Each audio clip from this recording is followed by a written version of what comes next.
पुढच्या बातमीकडे वळूया। अलिबागमध्ये गुजराती पाट्यांकडे मनसेने मोर्चा वळवलेला आहे। महाराष्ट्रामध्ये मराठी पाट्यांना दुय्यम स्थान देऊन काही जण गुजराती पाट्या लावताना दिसत आहेत। त्यामुळे अलिबागची मनसे सेना ही चांगलीच आक्रमक झालेली आहे।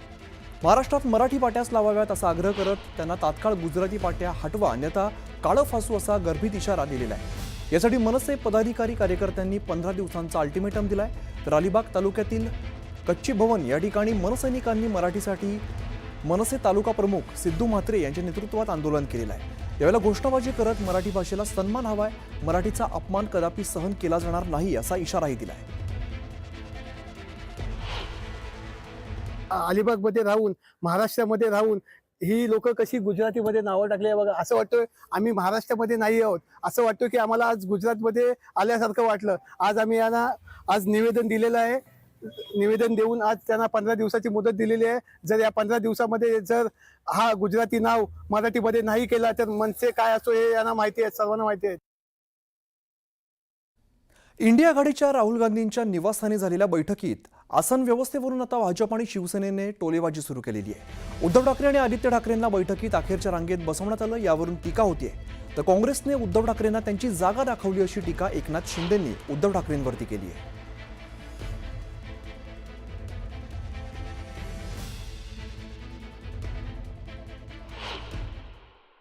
स्वाभिमान जेव्हा जे घाण टाकतात, बाळासाहेबांचे विचार विकतात, सोडतात,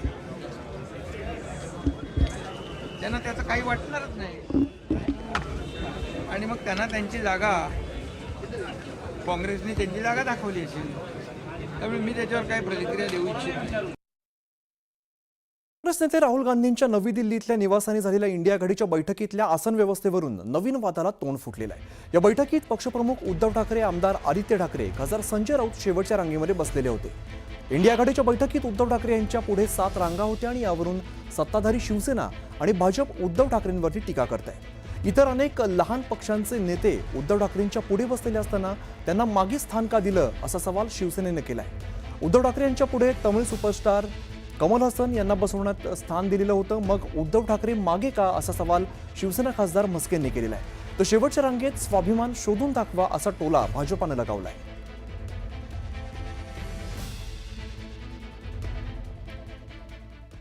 तर शेवटच्या रांगेत बसण्याच्या वादावरती शिवसेना उभाटाचे खासदार संजय राऊत यांनी स्पष्टीकरण दिलेलं आहे। टीका करणारे भंपक लोक असून स्क्रीनचा त्रास होत असल्यानं उद्धव ठाकरे मागे बसल्याचं त्यांनी सांगितलेलं आहे। तसंच प्रेझेंटेशन नीट दिसावं म्हणून ते मागे बसलेत असंही राऊतांनी स्पष्ट केलंय। तर दुसरीकडे फोटो व्हायरल करताना आधी विचार करा असा थेट सल्ला सुद्धा संजय राऊतांनी दिलाय। दरम्यान राऊतांनी केलेल्या टीकेवरती केशव उपाध्याय आणि नरेश म्हस्के यांनी सुद्धा खोचक शब्दांमध्ये टीका केली आहे। टीका हे भंपक लोक आहेत। आम्ही घरी गेलो आहे, समोर स्क्रीनवरती काही प्रेझेंटेशन होतं, स्क्रीनवरती उद्धवजींना पुढे बसवलं। उद्धवजीचं म्हणणं पडलं की स्क्रीनच्या समोर आपण सिनेमा बघतो तर ते थोडं त्रास होतो पाहताना किंवा नीट दिसत नाही। आम्हाला हे पाठीमागून जाऊन आम्ही सगळेच गेलो पाठीमागे, कमल हसन असतील, अमुक असतील, कारण तो स्क्रीन जो असतो सिनेमाचा जेव्हा पहिल्या रांगेत जाऊन तुम्ही पाहता, जब आप पहले लाइन में बैठे हो तो स्क्रीन के साथ आपका जो आई टू आई कनेक्शन होता है उससे आपको तकलीफ होती है देखने में, समझने में। तो हम खुद ही उठकर पीछे चले गए क्योंकि वो अलग जगह थी, वो बैठने की जगह नहीं थी, प्रेजेंटेशन का जगह है, वो प्रेजेंटेशन चल रहा था वहाँ।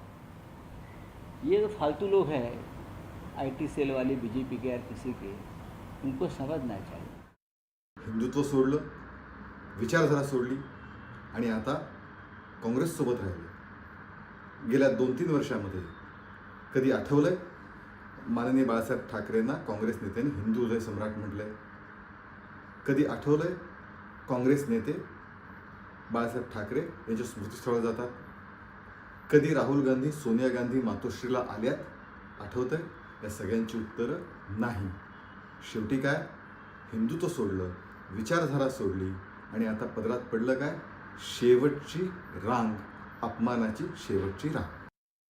तुम्ही त्या प्रेस कॉन्फरन्स मधलं एक वाक्य काढा, त्या वाक्यामध्ये ते म्हटलेलं आहे महत्त्वाची लोक पुढे बसली होती, ज्येष्ठ नेते पुढे बसली होती, ही जर ओळ त्याच्यामध्ये नसेल तर मी आत्ता तात्काळ माझा खासदारकीचा राजीनामा देईन. हे त्यांची ओळ आहे. महत्वाची लोक, ज्येष्ठ लोक पुढे बसली होती. म्हणजे उद्धवजी महत्वाच्या लोकांमध्ये येत नाहीत, ज्येष्ठ नेत्यांमध्ये येत नाहीत का? आपल्याच प्रेस कॉन्फरन्समध्ये आपण म्हटलंय. तर उद्धव ठाकरेंना मागे बसवण्यात आलं होतं असा आरोप करत शिवसेना खासदार नरेश म्हस्के यांनी टोला लगावला होता. यावरती म्हस्के हे तर गांडूळ असल्याची टीका राऊतांनी केलेली आहे. या टीकेला मग म्हस्केंनी सुद्धा जोरदार प्रत्युत्तर दिलंय. अरे त्या मस्केला सांग, दुतोंड्या गांडुळा, बाळासाहेब ठाकरेंची शिवसेनेच्या नावाची शिवसेना तोडताना तुम्हाला हे दिसलं नाही का? मान अपमान. हां, इथे येऊन चाटुगिरी करता मोदी आणि शहांची महाराष्ट्र, तेव्हा तुम्हाला शिवरायांचा महाराष्ट्र दिसत नाही का? आमचं बघू ना, आमचं बघू क्या. संजय राऊत हे गांजा राऊत आहेत, भांडी घाशे आहेत.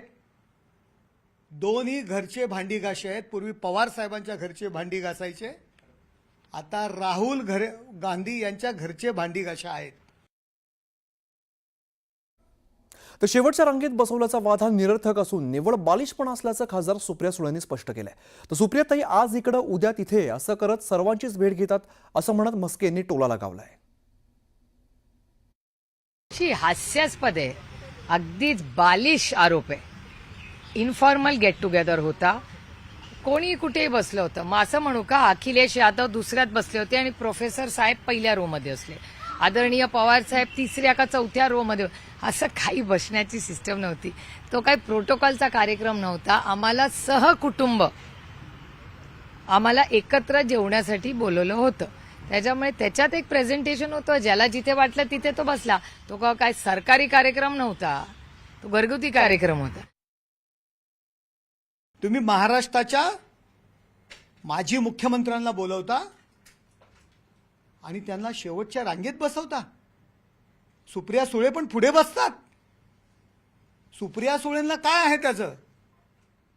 त्यांना त्यांचं महत्व वाढवायचं आहे. त्या नरेंद्र मोदी साहेबांनाही भेटतात, अमित शहांनाही भेटतात आणि राहुल गांधींनाही भेटतात. त्यामुळे त्यात राजकारण काय आहे ते तुम्ही समजून जा, आम्ही सांगायला नको. विविध कारणावर वेगवेगळ्या कारणांवरून ते वेगवेगळ्या जणांना भेटत असतात. त्यामुळे सुप्रिया सुळे काय म्हणतात त्याच्यावरती डिपेंड नसतं.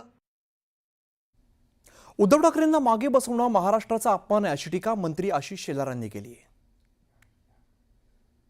मला कुठे बसवलं आणि मला का बरोबर घेतलं नाही आणि मी बाजूला का नाही, या सगळ्यावर शहाणपण उद्धवजींनाच आणि त्यांच्या पक्षाला सुचो अशी अपेक्षा आहे. पण मी नक्की हे म्हणेन, उद्धवजी यांना 6व्या रांगेत बसवणं हा काँग्रेसने एका अर्थाने केलेला महाराष्ट्रातल्या मराठी माणसाचा अपमान आहे. आणि म्हणून तो अपमान उद्धवजी सहन करू शकतील, पण आमच्या मनामध्ये त्याची वेदना आहे. नाशिकमध्ये शिवसेना उभाटा आणि मनसेच्या बैठकीत शिवसेना उभाटाच्या 2 पदाधिकाऱ्यांमध्ये वाद झालाय. ग्रामीण संपर्क प्रमुख जयंत दिंडे आणि माजी महापौर विनायक पांडे यांच्यामध्ये हा वाद झालाय. तर संतप्त झालेले विनायक पांडे चालू बैठकीतूनच बाहेर पडलेले आहेत. विधानसभा निवडणुकीतील प्रचाराच्या मुद्द्यावरून हा वाद झालाय. दरम्यान वादाच्या वेळेला शिवीगाळ झाल्याची चर्चा आहे.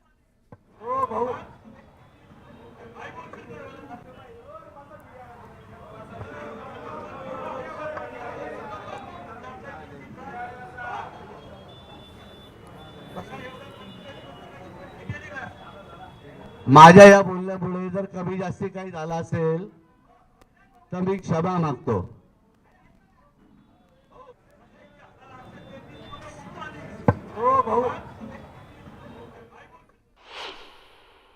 खरं सर्वात प्रथम म्हणजे तुमच्या प्रेसवाल्यांचाच गैरसमज झालेला आहे. विनायक भाऊ असतील, वसंत भाऊ असतील, आम्ही लहानपणाचे मित्र आहे आणि भाषण असो किंवा इतर गोष्टी असो, आमची एकमेकांशी चेष्टा मस्करी करतच आम्ही बोलत असतो, जसं लहानपणी एकत्र काढलेलं आहे.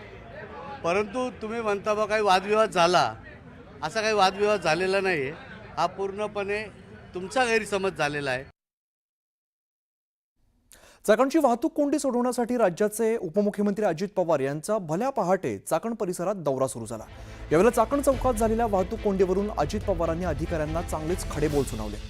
वाहनं थांबवून कोंडी का केली आहे, वाहतूक सुरू करा असं म्हणत अजित पवारांनी पोलीस आयुक्त चौबेंना सुनावलेलं आहे। भल्या पहाटे अजित पवार दौऱ्यावरती आल्यामुळे अधिकाऱ्यांची चांगलीच धावपळ उडाल्याचं पाहायला मिळालं।